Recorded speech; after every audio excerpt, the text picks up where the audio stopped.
Assalamualaikum warahmatullahi wabarakatuh. Perkenalkan, nama saya Resti Afiza dengan NIM 21230007.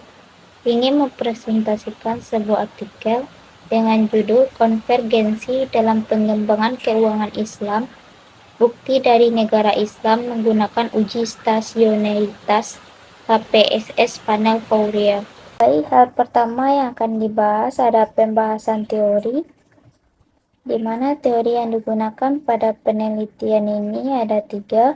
Yang pertama, teori pertumbuhan ekonomi, menyatakan bahwa perkembangan sektor keuangan dapat mendorong pertumbuhan ekonomi dan sebaliknya, pertumbuhan ekonomi juga dapat mendorong pengembangan sektor keuangan.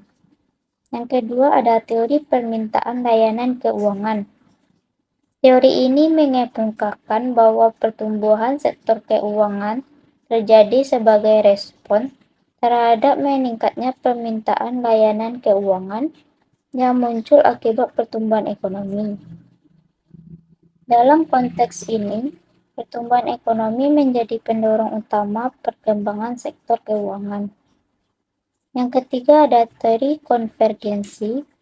Artikel ini juga menggunakan konsep konvergensi untuk menguji apakah terdapat konvergensi antara negara-negara Islam dalam hal hubungan antara pertumbuhan pasar keuangan Islam dan pertumbuhan ekonomi. Konvergensi mengacu pada proses di mana negara-negara yang awalnya memiliki tingkat pertumbuhan ekonomi yang rendah cenderung mendekati rata-rata pertumbuhan ekonomi negara-negara yang lebih maju. Selanjutnya ada kasus yang dibahas. Dalam artikel ini, kasus yang dibahas adalah konvergensi dalam perkembangan keuangan Islam di negara-negara Islam. Artikel ini menguji apakah terdapat konvergensi antara pertumbuhan pasar keuangan Islam dan pertumbuhan ekonomi di negara-negara tersebut.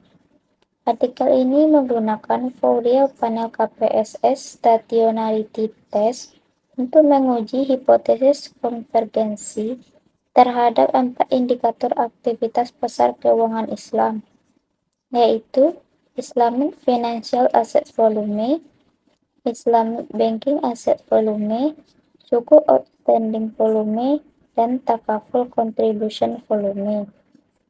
Artikel ini mengevaluasi konvergensi khusus negara dalam masing-masing indikator dan menemukan hasil yang berbeda. Penelitian ini memberikan temuan penting mengenai signifikansi pertumbuhan keuangan Islam bagi negara-negara dan prospek mereka. Objek atau sampel. Objek pada penelitian ini adalah negara-negara Islam yang terlibat dalam pengembangan keuangan Islam. Sampel yang digunakan dalam penelitian ini adalah data dari tahun 2013 hingga 2021 untuk 9 negara Islam dengan tingkat aktivitas tertinggi dalam keuangan Islam. Selanjutnya ada teknik analisis data. Teknik analisis data yang digunakan pada penelitian ini ada 2. Yang pertama, Fourier Panel KPSS Stationarity Test yang digunakan untuk memeriksa konvergensi di antara negara-negara Islam dalam hal pertumbuhan pasar keuangan Islam dan pertumbuhan ekonomi. Yang kedua, ada uji stasionaritas panel, yaitu mempertimbangkan jeda struktural dan ketergantungan penumpang mengadaptasi uji Fourier KPSS.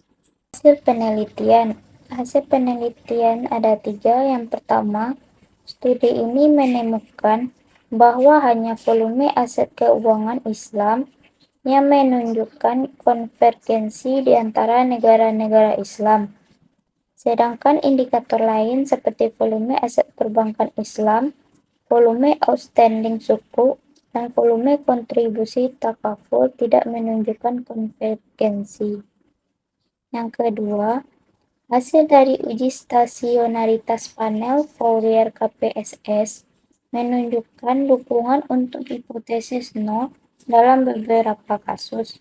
Sementara dalam kasus lain, hipotesis nol ditolak menunjukkan hasil yang bervariasi di berbagai negara dan indikator. Yang ketiga, statistik deskriptif memberikan statistik rata-rata, median, maksimum, minimum, standar deviasi, kemiringan kurtosis, dan Jarque-Bera untuk berbagai negara Islam dan indikator keuangan. Terakhir ada kesimpulan. Kesimpulan dari penelitian ini, yang pertama, pembuat kebijakan harus mempertimbangkan temuan konvergensi khusus negara untuk membuat keputusan berdasarkan informasi mengenai keuangan Islam dan pertumbuhan ekonomi. Yang kedua, penelitian di masa depan diperlukan untuk sepenuhnya memahami dinamika konvergensi dalam semua kategori dampak keuangan Islam terhadap PDB. Sekian dari presentasi artikel saya. Jika ada tutur kata yang salah, mohon dimaafkan. Wassalamualaikum warahmatullahi wabarakatuh.